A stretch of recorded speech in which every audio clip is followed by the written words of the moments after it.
A California law forcing corporations based in that state to appoint at least one diverse board member just got tossed by a judge who ruled that the mandate is unconstitutional.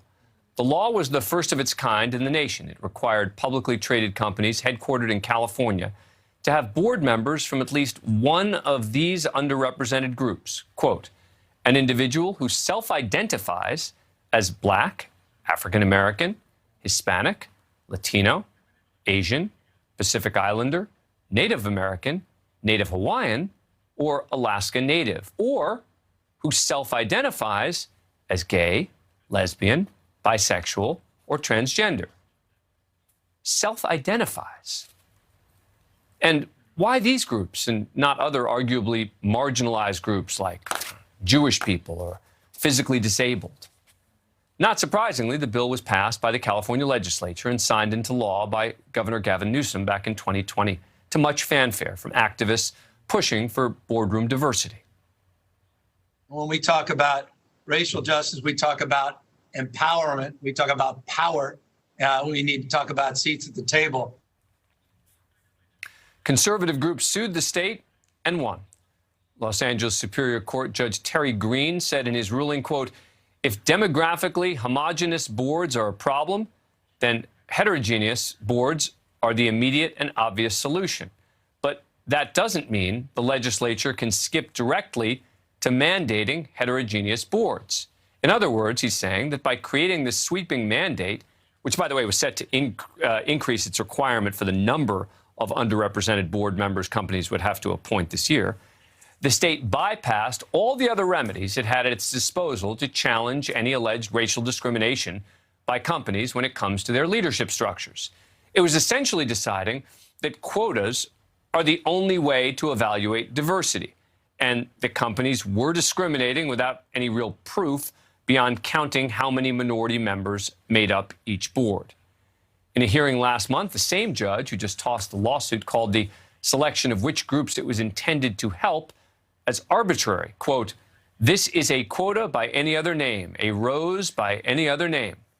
The court found that California legislators made no attempt to address the issue, say, by looking at the selection process for boards of directors and then figuring out how to change that before it created this requirement. Now, there's a similar law in the books in California mandating the state's public companies appoint female directors to their boards. That law is facing similar court challenges.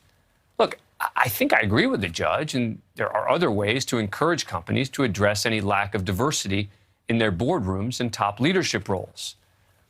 State legislator mandating random racial quotas for companies based on who self-identifies as what?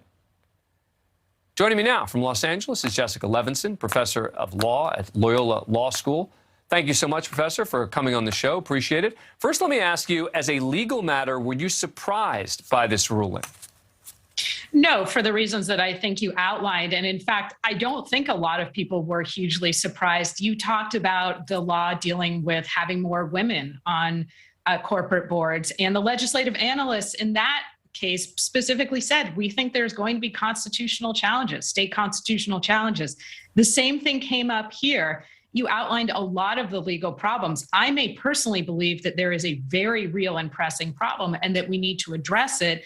But I think we might both agree that this particular law, given the California Constitution, is not going to withstand scrutiny. And you talked about how the judge said basically, one, I'm having trouble finding that you're really proving discrimination here. And two, I'm having trouble finding that even if you're remedying a real problem, which I, again, think there is, that this law is a tight enough fit to remedy that problem, that we have a means problem, a tailoring issue.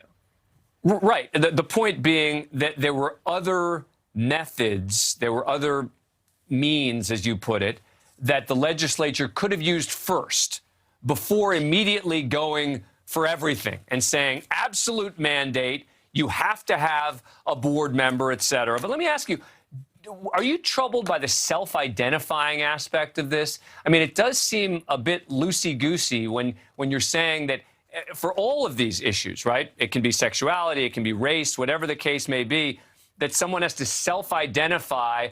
I would assume there's some definition to that, right?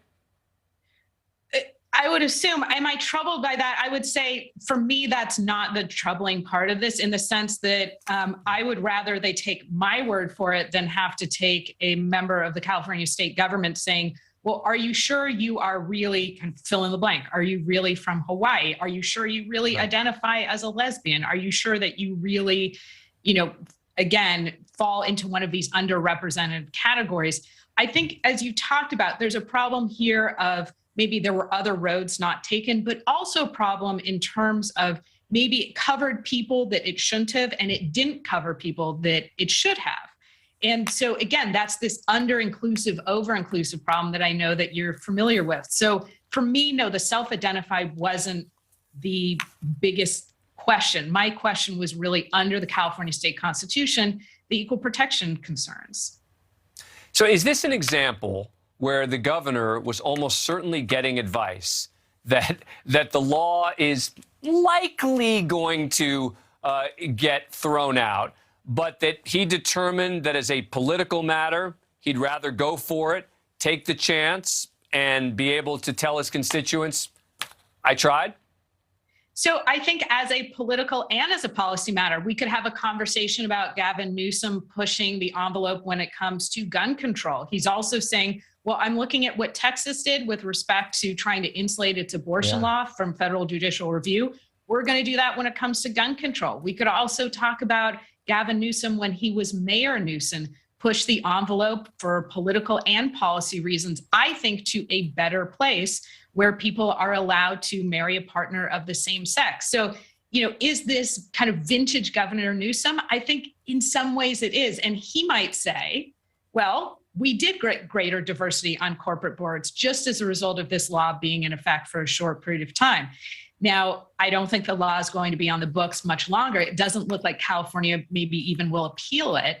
But I think for him, a legal loss can still be, as you pointed out, maybe a political and policy win.